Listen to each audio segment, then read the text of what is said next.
Et devant l'entrée majestueuse du ring des ventes de Tattersall's, qui est là depuis 1766, à l'époque où on n'était pas né, Jennifer et moi-même bien sûr. Jennifer s'assied ici, la breeding manager du haras du Mont-Dimon, qui a fait un achat hier assez fracassant quand même pendant la première série de la Sceptre Station, le 14-49, il y a tellement de numéros qu'on est, pour 350 000 guinées Highland Fling. Jennifer, est-ce que vous pouvez nous expliquer un peu les raisons de cet achat et un peu la stratégie générale? Écoutez, on est comme dans tous les haras commerciaux, il faut bien qu'on renouvelle la jumenterie et dans l'idée, quand on veut faire les top price aux ventes, il faut pouvoir acheter une qualité de jument qui corresponde à ces top price.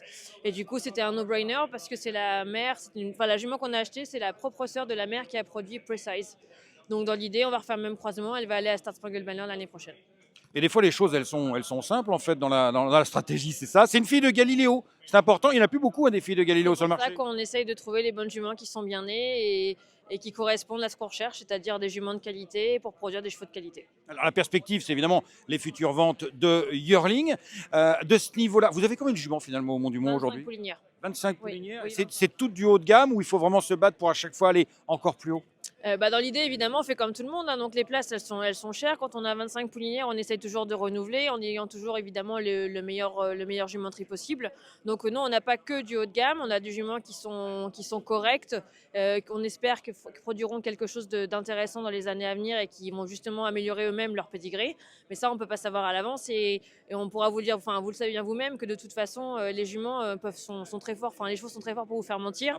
Vous pouvez, vous pouvez avoir les meilleurs juments du monde, faire les meilleurs croisements du monde et vous n'allez pas sortir quelque chose et de nulle part vous allez avoir une black caviar ou autre chose comme ça et ça sort de nulle part. Donc voilà. C'est le plaisir des courses. Precise, dont on parlait juste avant, précisons, elle a remporté le Phillies Mine, c'est sur 1600 mètres, un groupe 1, ici même, à Newmarket, tandis que Laurent Benoît fait des bêtises derrière nous.